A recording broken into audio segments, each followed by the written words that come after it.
एक चक्रानगरी में कुंती जी सहित एक ब्राह्मण के घर में पांचों पांडव विराजमान हैं। बकासुर का उद्धार भीमसेन के द्वारा हुआ, पूरी नगरी भय से रहित हो गई।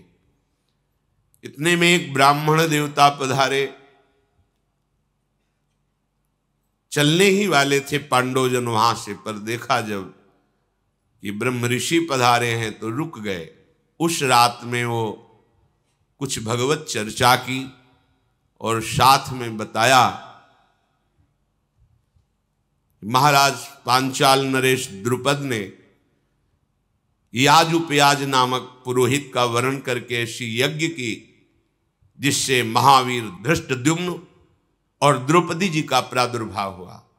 धृष्टद्युम्न धनुष बाण तुणीर सहित कवच सहित यज्ञ कुंड से प्रकट हुए। ऐसे ही सर्वांग सुंदरी कृष्णा द्रौपदी जी का प्रादुर्भाव हुआ।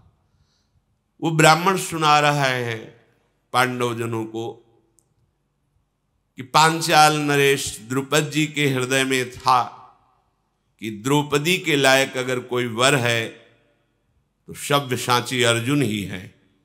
पर जब उन्होंने सुना कि वारणावत में अग्नि के द्वारा उस महल में पांचों पांडव कुंती सहित पधार गए, उन्हें बड़ा शोक हुआ। वो बहुत दुखी बैठे थे कि द्रौपदी का पाणी ग्रहण करने के अधिकारी तो केवल पांडव ही हैं और वो पधार गए, अब क्या होगा। उनके जो आचार्य थे उन्होंने कहा कि जो धर्म से चलता है, सत्य बोलता है, उसका ऐसे मृत्यु नहीं होती।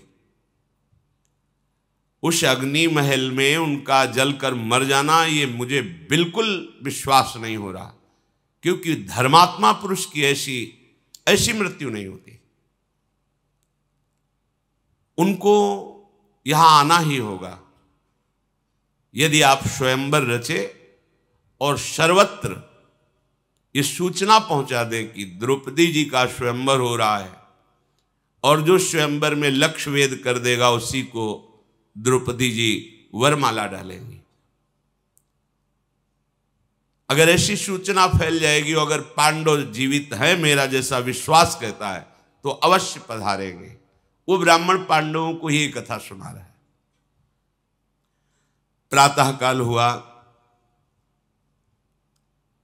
ब्राह्मण अपने मार्ग को गया तो कुंती जी ने उस जिस ब्राह्मण के घर में टिकी हुई थी उनसे अनुमति ली और अपने पांचों पुत्रों के साथ यात्रा प्रारंभ की। युधिष्ठिर आदि का मन जब द्रौपदी के स्वयंवर की बात सुनी भगवत प्रेरणा से आकर्षित हो गया। कुंती जी से कहा कि मुझे विश्वास है कि स्वयंवर में अर्जुन ही लक्ष्य वेद करेंगे, द्रौपदी हमको ही प्राप्त होंगी, इसलिए हमें उत्साह हो रहा है, अब हम सीधे वहीं चलेंगे। सत्यवादी युधिष्ठिर का वचन कभी विनोद में भी मिथ्या नहीं हुआ। पुत्रों का मन देखकर कुंती जी बोली, हां तुम्हारी राय है तो हम सुखपूर्वक पांचाल देश की यात्रा करते हैं। हमने भी कभी नहीं देखा कैसा है पांचाल देश, पर सुना है बड़ा रमणीय है, चलते हैं। युधिष्ठिर ने कहा, मां आप हमारे वचनों पर विचार भी किया करें, अगर ठीक समझे तो हां बोला करें, क्योंकि हमारे हृदय में जो बात आती है मैं आपसे और आप अक्षरशः मान लेती हैं। कुंती ने कहा कि मुझे पूर्ण विश्वास है तुम्हारे हृदय में धर्म वास करता है।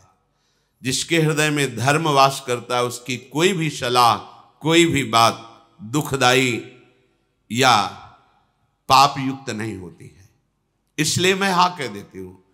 धर्मात्मा पुरुष के वचनों पर विचार करने की आवश्यकता नहीं होती, बिना ही विचार करी शुभ जानी। इसलिए हम संत सदगुरुदेव के वचनों को यथावत जैसा बोले वैसा ही स्वीकार करते हैं। अपने मन का कोई भी विचार उस पर थोपते नहीं है। युधिष्ठिर जी, भीमसेन, अर्जुन जी, नकुल, सहदेव, कुंती जी के साथ जीव ही वहां से आगे बढ़े कि भगवान व्यास देव जी प्रकट हो गए। पांडवों ने आगे बढ़ करके प्रणाम किया भगवान व्यास देव जी को। कुंती जी ने भी हाथ जोड़कर अभिवादन किया। भगवान व्यास देव जी ने कहा कि पहले की मैं एक तुम्हें घटना सुनाता हूं। एक तपोवन में ऋषि परिवार रहता था। तो उनके माता पिता अंतर्ध्यान हो गए तो कन्या ही बची, और वो बहुत सुंदर रूपवती थी। उसने अपने पति को प्राप्त करने के लिए कि मेरा पति इस विश्व में कौन होगा ये मुझे पता नहीं, पर मैं कहाँ खोजूं, इसलिए देवाधिदेव भगवान शंकर की उसने आराधना की। भारी तपस्या के द्वारा भगवान शंकर को प्रसन्न कर लिया। जब भगवान शंकर प्रकट हुए तो उसने बार बार यही कहा, मुझे पति चाहिए, मुझे अनुकूल पति चाहिए, मुझे महाबली पति चाहिए, मुझे धर्मात्मा पति चाहिए, मुझे सत्यवान पति। 5 बार भगवान शंकर ने कहा तथास्तु, ऐसा ही हो। तुमने 5 बार मांगा, इसलिए तुम्हें 5 पति प्राप्त होंगे। पर यह शरीर छोड़ करके तुम्हें जो नवीन शरीर मिलेगा उसमें 5 पति तुम्हें प्राप्त होंगे। तो हे कुंती और कुंती नंदन, वही देवी भगवान शंकर की जो आराधना करके 5 पतियों का वर प्राप्त किए, वही द्रुपद कन्या द्रौपदी के रूप में प्रकट हुई है। ये उत्तम बात तुम अपने मन में बैठा लो, इससे आगे प्रश्न नहीं आएगा। बस इतना कहकर भगवान व्यासदेव जी अंतर्धान हो गए। जिधर अंतर्धान हुए उस दिशा को प्रणाम करके पांडवजन आगे बढ़े। वो पांचाल देश की तरफ यात्रा कर ही रहे थे कि सोमाश्रयायण नामक एक तीर्थ आया जो गंगा के पावन तट पर है। अर्जुन हाथ में मशाल लिए हुए थे, रात्रि का समय था। जीव ही आगे बढ़े तो वहां गंधर्वराज अंगारपर्ण, जिसे चित्ररथ कहते हैं, वो अपनी अप्सराओं के साथ विहार कर रहा था। उसने जो ही मशाल लिए किसी को आते देखा तो पैरों की धमक से पहचान गया कोई महावीर है, क्योंकि जिसके चलने से पृथ्वी में धमक हो रही, कोई साधारण नहीं। उसने आगे बढ़ते हुए पांडवों को रोक दिया और आवेश में आकर कहा कि तुम्हें पता नहीं, रात्रि का समय मनुष्यों के लिए शुभ नहीं होता।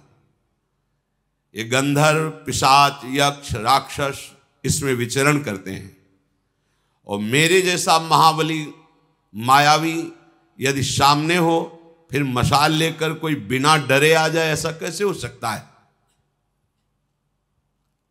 ये रात्रि हमारी होती है, तुम मनुष्यों की नहीं। तुम्हें नहीं चलना चाहिए था रात्रि में।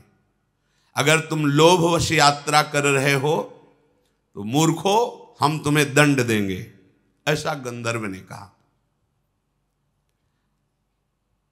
अंगारपर्ण गंगा जी के जल से बाहर निकला, स्वाभिमानी और मायावी था ही। उसने कहा, जहां मैं उपस्थित होता हूं वहां बिना सर नवाए कोई राक्षस, यक्ष, देवता या मनुष्य नहीं आता जैसे तुम आ रहे हो, इसलिए मैं तुम्हें दंड दूंगा। अर्जुन ने कहा, कोई हमारा अपराध तो है नहीं गंधर्व, ये सरिताओं में श्रेष्ठ भागीरथी गंगा है। यहां दिन में आए या रात में आए, संध्या में आए या दोपहर में आए, ये माँ है, सबको परम पावन करती हैं। कोई ऐसा विधान तो नहीं कि रात्रि के समय गंगा के समीप नहीं जाया जाता, ऐसा तो कहीं लिखा नहीं। रात रात भर बैठकर गंगा किनारे भजन करते हैं संत जन। तुम ऐसे कैसे बोल रहे हो? गंगा यमुना यदि इनके समीप बैठकर जैसे भजन है, साधन है, किया जाता है तो हजारों गुना बढ़ करके उसका लाभ प्राप्त होता है। ये गंगा तो मूर्तिमान ब्रह्म स्वरूप है, परम पवित्र है। तुम ऐसा कैसे निर्देश कर सकते हो कि आप मनुष्य रात्रि में नहीं आ सकते? ऐसा न हमने कभी ब्रह्म ऋषि से सुना है, न कभी शास्त्रों में पढ़ा है। तो तुम हमें रोक कैसे सकते हो? भागीरथी के पावन जल पर सबका अधिकार क्योंकि वो मां है, तुम्हारा ही अधिकार तो नहीं है। अर्जुन की बात सुनकर चित्ररथ गंधर्व बहुत क्रोधित हुआ और धनुष पर प्रत्यंचा चढ़ाकर विषैले बाणों को पांडवों के ऊपर प्रहार किया। अर्जुन ने अपनी मशाल से ही उन बाणों को नष्ट कर दिया। अर्जुन ने कहा, गंधर्व, साधारण मनुष्यों पर तुम्हारा बल चलता होगा, जो अस्त्र विद्या के भारी विद्वान हैं वहां तुम्हारा बल या तुम्हारी घुड़की काम नहीं करेगी। मैं जानता हूं कि मनुष्यों से बहुत गुना बढ़कर के गंधर्व शक्तिशाली होते हैं, इसलिए मैं तुमसे साधारण वार्ता नहीं कर रहा हूं। बिना धनुष बाण के भी मैं अस्त्र संधान कर सकता हूं। देखो, तो जो आग्नेय अस्त्र भरद्वाज ऋषि से प्रकट हुए द्रोणाचार्य के पास था, वही अर्जुन के पास। अर्जुन ने चिंतन किया और आग्नेय अस्त्र का संधान कर दिया तो आग लग गई। उसकी जितनी सामग्री, रथ, ये सब भस्म। और स्वयं दौड़कर अर्जुन गए, उसके बाल पकड़ करके घसीटते हुए महाराज युधिष्ठिर के चरणों में डाल दिया। गंधर्व की पत्नी का नाम था कुंभीनशी। उसने जब देखा कि हमारे पति की तो अब तो मृत्यु ही हो जाएगी, महाराज युधिष्ठिर के चरणों में गिर पड़ी और कहा, हमारे पति की प्राण रक्षा की जाए, मैं आपसे भिक्षा मांगती हूं। अर्जुन बोले, गंधर्व, महाराज युधिष्ठिर के चरणों में जो भिक्षा मांगता है वो कभी विमुख नहीं होता, खाली नहीं जाता। जाओ, मैंने तुम्हें जीवन दान किया। पर तुम्हें ये ध्यान देना चाहिए कि हर मनुष्य का अपमान करना तुम्हारे लिए ठीक नहीं, क्योंकि सब एक समान नहीं होते हैं। गंधर्व ने कहा, मुझे परास्त कर दिया, आश्चर्य है। आज तक मैं कभी परास्त नहीं हुआ। मैं ऐसा जैसे परास्त हुआ तो मुझे ग्लानि है, मैं आज से अपना नाम छोड़ता हूं। मेरा नाम अंगारपर्ण है। अब मैं कभी अपना नाम लेकर के अपनी बात नहीं करूंगा। आज की पराजय मेरे जीवन की पराजय है, पर मुझे सुख इस बात का हो रहा है कि तुम्हें दिव्यास्त्रों का ज्ञान है। मनुष्य होते हुए क्या तुम मुझे मित्र बना सकते हो? जितनी गंधर्व माया है मैं सब तुम्हें दे दूंगा, बस केवल तुम एक बार कहो कि मैं तुम्हें मित्र स्वीकार करता हूं। दिव्यास्त्रों का तो मुझे परिचय नहीं जो तुम्हारे पास हैं। आज मेरा सब कुछ भस्म हो गया, इसलिए जो मेरा गुप्त नाम चित्ररथ था, अब मैं दग्धरथ हो गया हूं। अब चित्ररथ नहीं कहलाऊंगा। पर यदि तुम महात्मा होकर भी हमें मित्र मान लेते हो तो मेरा जीवन धारण करना हो सकता है, नहीं तो मैं इतना लज्जायुक्त हो गया हूं। तुम मनुष्य हो, मुझे परास्त कर दिया। अर्जुन ने कहा, जो महाराज धर्मराज युधिष्ठिर की शरण में आ गया उसकी हर कामना पूर्ण होती। मैं तुम्हें मित्र स्वीकार करता हूं। गांधर्व ने कहा, एक विद्या हमारे पास है जिसका नाम है चाक्षुषी। ये विद्या ऐसी है कि जो भी देखना चाहोगे सूक्ष्म से सूक्ष्म, वो तुम्हें विशाल करके दिखाई देगी। कहीं भी किसी भी बात को देखना चाहो, किसी भी लोक की बात को, ये चाक्षुषी विद्या है। जहां तुम ध्यान करोगे वो विशाल रूप से तुम्हारे सामने दिखाई देगी।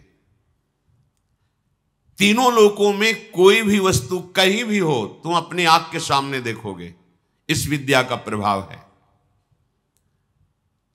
6 महीने एक पैर केवल खड़ा रहकर तपस्या के द्वारा गुरु आराधना करके मैंने ये विद्या प्राप्त की थी।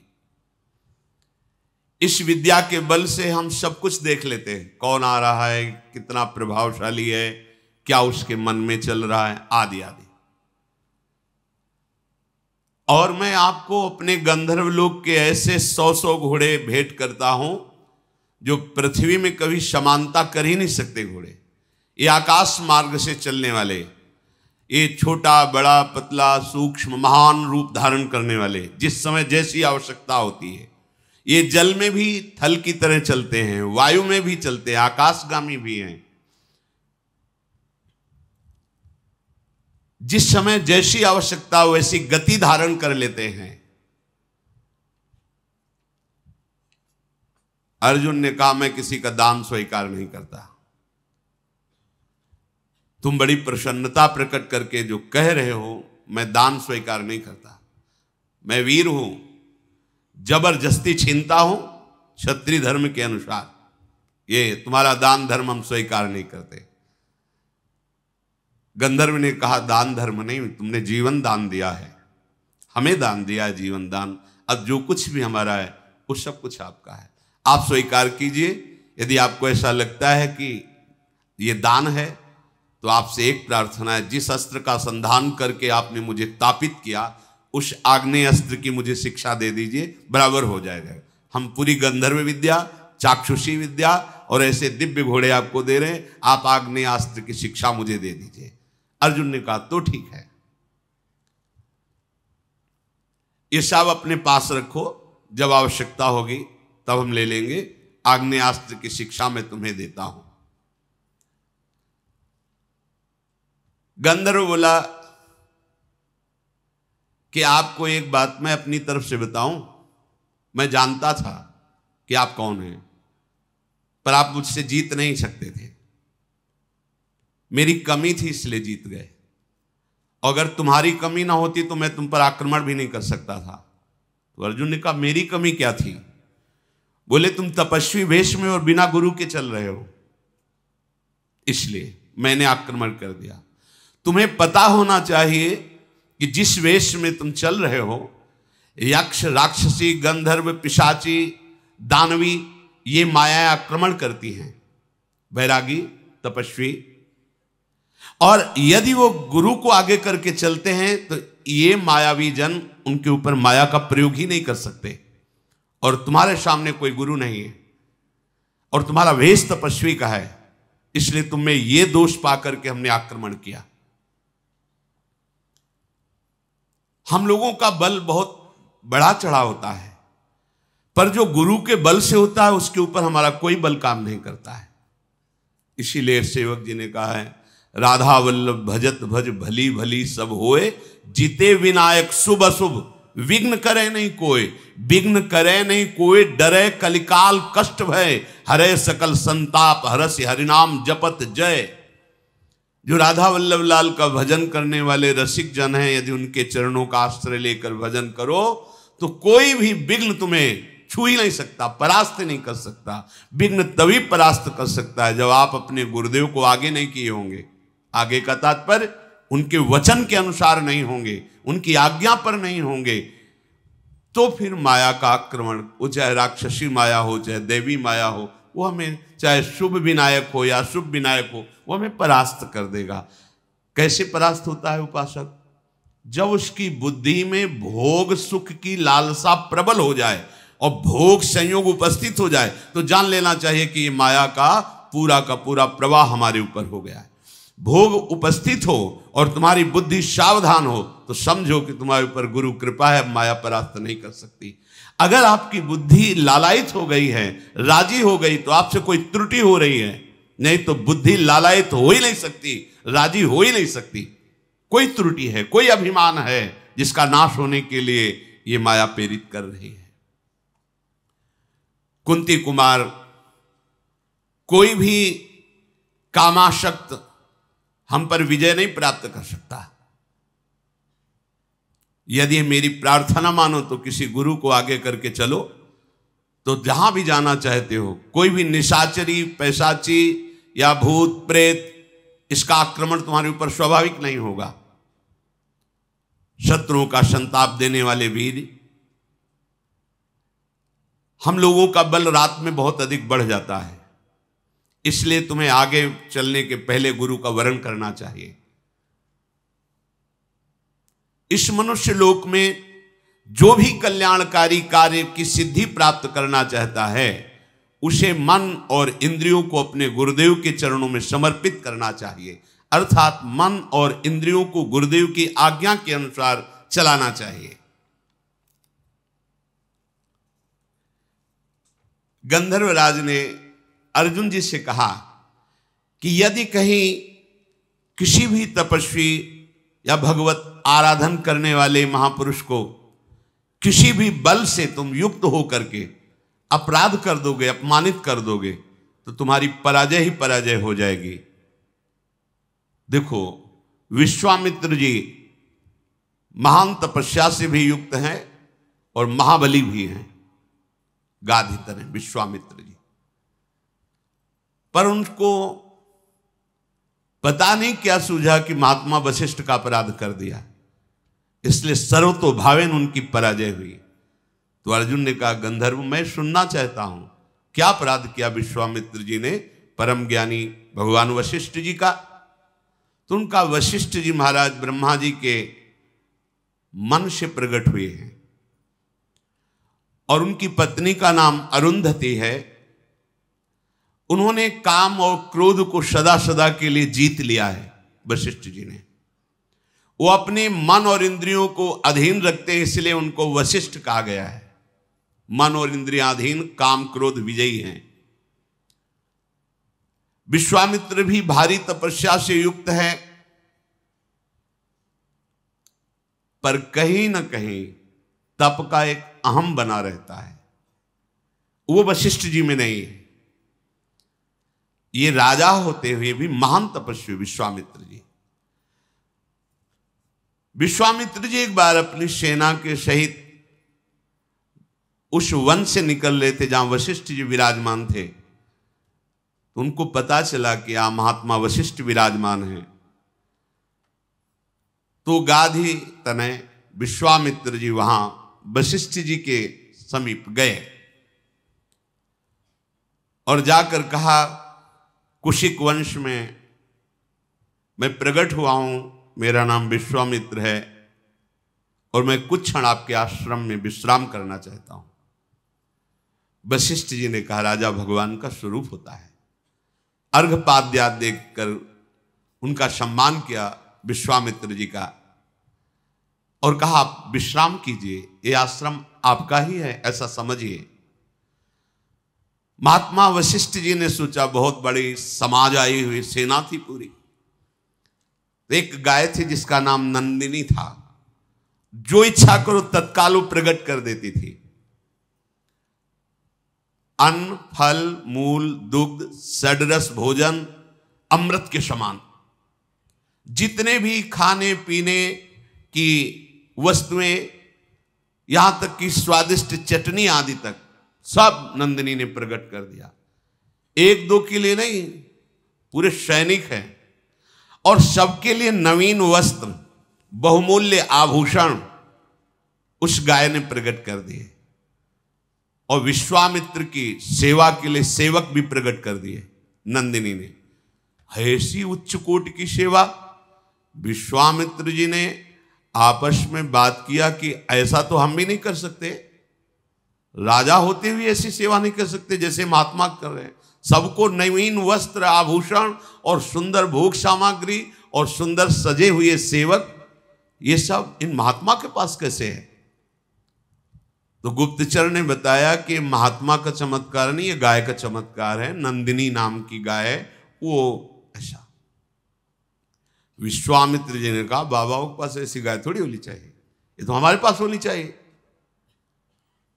विश्वामित्र जी ने वशिष्ठ जी के पास जाके कहा, 10 करोड़ गाय आपको दूंगा। जितने सेवक कहोगे, पर ये नंदिनी गाय अब हम ले जाएंगे। उनका नहीं, हम कोई क्रय विक्रय करने के लिए थोड़ी, ये तो आए हुए अतिथि सेवा के लिए और यज्ञ सामग्री के लिए विराजमान है। विश्वामित्र बोले, मैं क्षत्रिय धर्म से प्रेरित हूं, मुझे मांगना नहीं आता, तुम्हें प्रार्थना कर रहे हैं, मान लो। तुम तपस्वी ब्राह्मण हो, मैं तुम्हारा अपमान नहीं करना चाहता, सीधे गाय दे दो, यह है क्षत्रिय धर्म। मुझे पता है कि तुम शांत हो, जितात्मा हो, पर तुम हमारे बल को झेल नहीं सकते हो। वशिष्ठ जी से कहा, मैं महापराक्रमी दिव्यास्त्र का ज्ञाता हूं और राजा हूं, इसलिए आदेश करता हूं, ये गाय दे दो। वशिष्ठ जी ने कहा, तुम्हारे पास सेना है, तुम राजा हो, बाहुबल का भरोसा रखते हो, मैं तो एक भजन करने वाला ब्राह्मण हूं, तुम्हें जैसा रुचि वैसा कर लो, हमारी तरफ से ना है, और आपको जैसा, क्योंकि ये अतिथि सेवा और यज्ञ के लिए गाय है। वशिष्ठ जी के ऐसा कहने पर विश्वामित्र जी ने सेवकों को आदेश कर दिया, नंदिनी को बछड़े के सहित पकड़ लो और ले चलो। नंदिनी नहीं जा रही थी तो कोड़ों की मार चलाई। नंदिनी ने महाराज वशिष्ठ जी की तरफ देखा और कहा, केवल मैं आपके मुख से ये सुनना चाहती हूं कि आपने मुझे दे दिया है क्या? वशिष्ठ जी बोले, नहीं, कदापि नहीं, ये तो मैं सोच भी नहीं सकता, क्योंकि तुम्हारे बिना हमारे यज्ञ कैसे पूर्ण होंगे, अतिथि सेवा कैसे होगी? विश्वामित्र तुम्हें बलपूर्वक ले जा रहे हैं। नंदिनी ने कहा, मैं तुम्हारी शरण में हूं, आप मुझे उचित अनुचित का उपदेश कीजिए या फिर मेरे ऊपर छोड़ दीजिए। ये विश्वामित्र के निर्दयी स्वभाव वाले हमें कोड़ों से पीट रहे हैं, मेरा कोई अपराध नहीं है और मैं सर्व सामर्थ्यशालिनी हूं, फिर भी पीट रही हूं केवल आपकी आज्ञा के लिए। केवल आप बता दीजिए कि मैं जो चाहूं करूं। वशिष्ठ जी ने नंदिनी से कहा कि तुम अपनी रक्षा करने में समर्थ हो, पर मैं आदेश भी नहीं करूंगा, क्योंकि हमारा स्वभाव क्षमामय है। किसी को दंड दो ऐसा मैं आदेश, पर तुम समर्थ हो अपनी रक्षा करने के लिए और मैंने तुम्हारा त्याग नहीं किया है। बस इतना सुनते ही क्रोध से फुंकार करने लगी नंदिनी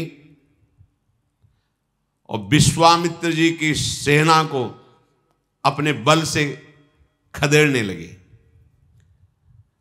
अब लाखों की सेना थी, चारों तरफ से घेर लिया नंदिनी को, उनके पास अस्त्र शस्त्र सब है। नंदिनी जी ने अपनी पूंछ को घुमाया तो अंगार वर्षा होने लगी। थनों से द्रविड़ वीरों का जन्म हुआ, योनि देश से यवनों का जन्म हुआ, म्लेच्छों का, गोबर से सबरों का जन्म हुआ। ऐसे प्रचंड बलवान क्रोधी स्वभाव वाले ये सब दौड़ पड़े विश्वामित्र जी की सेना। जितनी सेना थी, एक एक सैनिक को 10-10 वीरों ने घेर लिया और ये सब नंदिनी जी से प्रकट हुए हैं। देर नहीं लगी, मारा किसी को नहीं, सबको बंदी बना लिया। विश्वामित्र जी देखे कि एक सैनिक को 10 सैनिकों ने बंदी बना रखा है। विश्वामित्र का एक सैनिक और नंदिनी के 10 सैनिक, प्राण किसी के नहीं लिए। बहुत गुस्सा आए कि महात्मा इतना बढ़ा चढ़ा है, इसकी गाय में इतनी सामर्थ्य, अब तुम नहीं बच सकते। विश्वामित्र जी ने वशिष्ठ जी से कहा, अब तुम नहीं बच सकते, तुम्हारे अंदर क्षमा होगी लेकिन मेरे अंदर नहीं। वशिष्ठ जी शांत भाव से खड़े हैं। 3 योजन तक पीट पीट करके विश्वामित्र जी की सेना को बाहर खदेड़ करके वहां बंदी बना ली। 3 योजन तक पिटाई की। वशिष्ठ जी बोले, महाराज गाधिनंदन, तुम परास्त हो चुके हो, जाओ, ये नंदिनी का परिकर वापस हो जाएगा, तुम जाओ। विश्वामित्र जी ने कहा, तुमने मुझे साधारण राजा समझ रखा है। एक बांस की छड़ी लिए हुए वशिष्ठ जी खड़े थे। विश्वामित्र ने तत्काल आंख बंद की और आग्नेय अस्त्र का संधान किया वशिष्ठ जी पर। बस वशिष्ठ जी ऐसे बांस की छड़ी ऐसे कर देते, आग्नेय अस्त्र शांत। वरुणास्त्र, इंद्रास्त्र, याम्यास्त्र, वायुवास्त्र, सब अस्त्रों का प्रयोग कर लिया। बस वो एक छड़ी लेकर ऐसे कर देते, उनके अस्त्र बेकार हो जाते। सारे अस्त्र, दिव्यास्त्र सब निष्फल।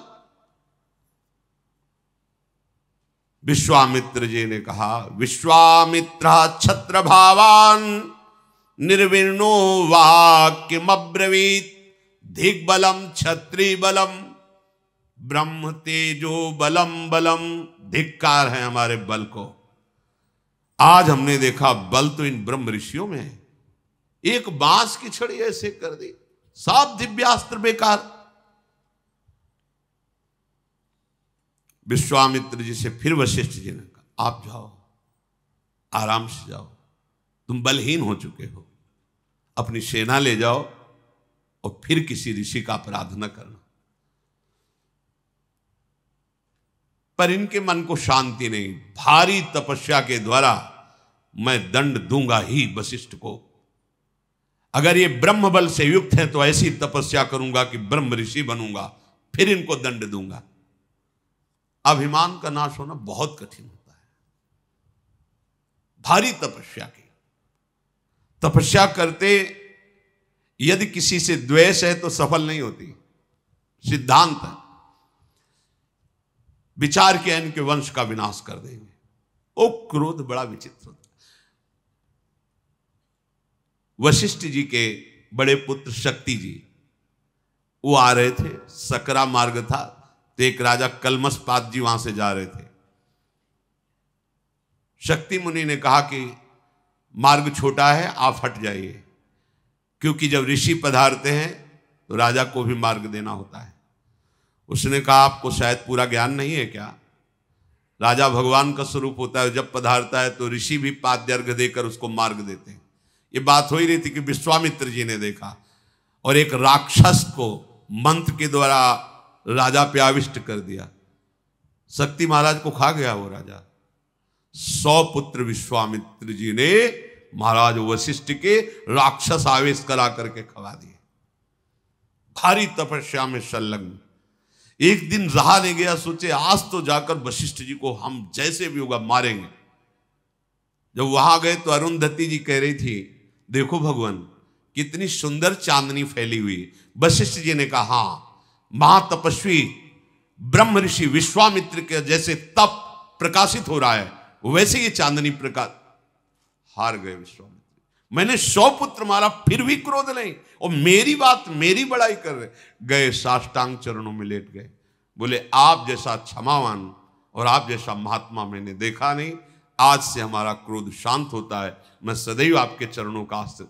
ये गंधर्व ने कहा, कोई कितना भी बलवान हो, यदि गुरुजनों का महापुरुषों का अपराध कर दे तो वो परास्त ही होता है। इसलिए हमारी प्रार्थना है कि आप किसी भी ऋषि को गुरु रूप में वरण कर लें। तो उन्होंने कहा, आप संकेत कीजिए, यहां कौन ऐसा है जिसको मैं गुरु रूप में वरण कर लूं, जो हमारे अनुरूप हो। गंधर्व बोला, ये सामने उत्कच तीर्थ है, इसमें धौम्य मुनि तपस्या कर रहे हैं, आप जाकर उनको गुरु रूप में वरण कीजिए। अर्जुन ने बहुत अच्छा कह के गंधर्व को आग्नेयास्त्र की शिक्षा दी और वहां उत्कोचक तीर्थ में जाकर धौम्य मुनि को प्रणाम किया और अपनी बात निवेदन की। तो उन्होंने कहा, मैं तो तुम्हारा इंतजार ही कर रहा था, मुझे पता था तुम आओगे और मुझे गुरु रूप में वरण करोगे।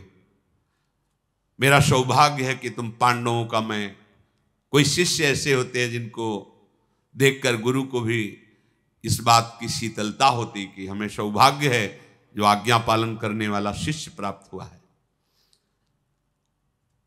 अब उनको गुरु रूप में स्वीकार करके आगे बढ़े। जैसे आगे चलते जाते तो मंत्रों के उच्चारण द्वारा जल छिड़कते जाते। कोई भी विघ्न, कोई भी बाधा पांडवों को स्पर्श न कर सके। नरश्रेष्ठ पांचों भाई पांडव द्रौपदी के लिए पांचाल देश में प्रवेश किया।